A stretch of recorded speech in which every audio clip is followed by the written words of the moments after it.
If the breathing practices that you've tried to alleviate stress have not worked, it could be because that practice did not match your energetic and emotional state.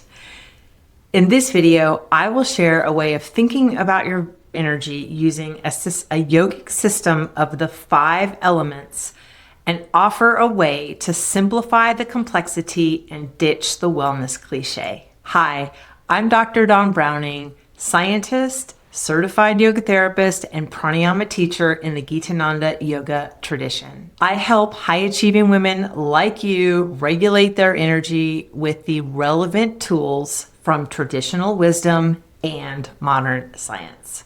We live in a world that moves fast, demands a lot, and hardly gives time for rest. But here's the thing. Your breath is a bridge, and you are part of nature. And when you're feeling stressed or scattered, you can turn to the 5 elements, the foundational building blocks of all that is, to find a way to come back to your grounded, balanced center. The 5 elements that I'm talking about here come from Samkhya philosophy, which gave rise to yoga and Ayurveda. Those elements are earth, air, fire, water, and space. Each of the elements has their own qualities, and when you understand those qualities, you can see them in your emotional state and in your day-to-day activities. You can start to recognize your own patterns and identify what you need to come back into balance. So let's start with the first of 5. I'm going to share the qualities, what it looks like when you're in excess, like what it looks like for you to be out of balance in that particular element, and then in a real life example so you can see it for yourself. We'll begin with the earth element. Too much earth element might be you hit snooze 5 times before you can bring yourself to get out of bed. You have a load of unanswered emails. You feel like you're moving through wet cement. There is no momentum. It is just overwhelming inertia. You just can't generally move with ease. This is the feeling of being stuck. The qualities of a grounded earth element are stillness, safety, security, stability. When your earth element is in balance, you act deliberately and you're focused. Things move with ease. You are steady and you get a lot done without feeling rushed. And you're grounded in your decision making. You don't feel stuck. It's like hitting cruise control on a road trip and the road is clear. That is balanced earth element. The second element that we'll talk about is the water element. So too much water element is being emotionally flooded. So you're teary one moment and you're anxious the next. You keep second guessing yourself. You're wishy-washy. You cannot make a decision.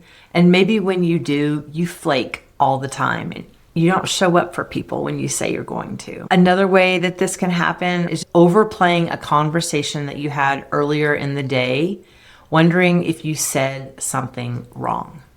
Those are all signs of too much water element. The qualities of balanced water element are flow, sensitivity, connection.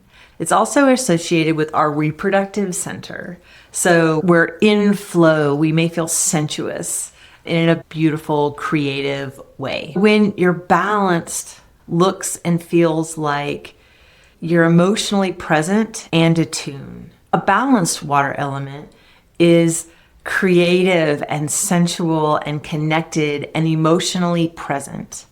You feel the emotions, you can be with them, you can let them move through you without feeling like you're drowning. We've talked about earth element and water element. And before we go any further, I want to just say a few things about where these teachings come from to honor the source of the teachings and because respect is one of my core values. I've already mentioned that Samkhya philosophy gave rise to Ayurveda and to yoga. Ayurveda is the Indian form of medicine for the body, And yoga is the tradition that honors the mind. These ideas and concepts and principles were codified in India thousands of years ago and are time tested and still practiced today. The specific breath practices and principles that I'm sharing about the 5 elements with you in this video come from the Rishi culture Gitananda Yoga tradition to give respect to the source of the teachings. And beautifully matched with that sense of respect and reverence is the fire element. This is the element of transformation and, if in excess, destruction. So too much fire element looks like agitation, inflammation, both in the mind and in the body, extreme competitiveness. So you're reactive, you bark at your team and then you regret it. You might compose an email in all caps and then maybe wisely delete it. These are some of the ways that the excess fire element can show up in your day to day. But the beautiful thing, the qualities of fire element are transformation, growth, drive, and focus. What does a balanced fire element look like in day to day? It's a state of creativity. You're prolific, you're radiant, you are lit from within. You have great ideas and you have a clear path to execute them without being overly competitive. These are signs of balanced, healthy fire element. Element number 4 is air element. What does excess air element look like? It's being caught in your head. So overthinking things, walking from one side of the house to the other and forgetting why you're even going there. It might be looking for your glasses that are on top of your head. It's like you bounce from idea to idea, task to task, and nothing gets finished. These are all qualities or signs of excess air element. The qualities of the air element are movement, imagination, great ideas, and agility. You have all of these great ideas that come from air element. And then with a balanced fire element, you're able to execute them. What does balanced air element look like? You're mentally light, but anchored. So you have great ideas, but your feet are firmly rooted on the ground.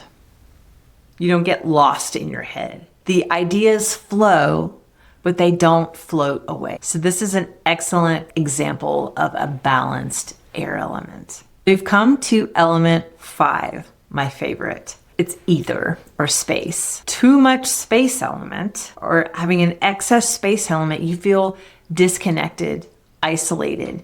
You are not part of the whole. You are separated from it. You're floating above your life instead of living in it. You cancel plans again and again, not because you're tired, but because you feel like no one would notice if you didn't show up. The qualities of the balanced space element is spaciousness, intuition, imagination, and stillness. It's really about feeling and understanding that you are profoundly connected to all that is. It's the container for all of the other elements. So these 5 elements are not abstract ideas. They are a practical way to simplify the complexity of our daily lives and to understand your energy patterns so that you can, with practice, develop the self-awareness to understand, okay, this is excess earth element. I need a little bit of movement, or I need a breath practice that cultivates air element, or oh my God, I just snapped at this person and didn't mean to, or I'm being a little overly competitive here. That's excess fire element, and you can bring in a water element to cool and balance that excess fire. It really is about understanding your tendencies and your practices and map them to the 5 elements so that you can see for yourself how to move back towards center. And the breath is a brilliant bridge. One of my clients, a leadership coach, had been using box breathing or Sukha Purvika to try and calm her anxious feelings. But she already was excess fire and earth. Sukha Purvika is where you breathe in and out equal count, and then you hold the breath in and you hold the breath out for that same count. And she said that she found it very aggravating and that she was even more irritated after trying that breath practice. So I suggested that she try a water element breathing practice, which is a soothing rhythmic breath, equal count in and out with no holds. And she said that it helped her feel grounded and soothed in a way that she had not felt in weeks. That's just an example of how you can map your energetic state to where you are and use the most appropriate practice to bring you back to balance. So when you shift from this one-size-fits-all breathing practice and you attune to your energetic state and understand how the 5 elements work together, you can pretty easily discern what it is that you need and to come into a state of balance. And you begin to partner with your breath instead of forcing it. I want to show you how to overcome the one thing that may be holding you back from having a consistent breath practice. And it's in the next video that you see on your screen now. So click the link and to watch it.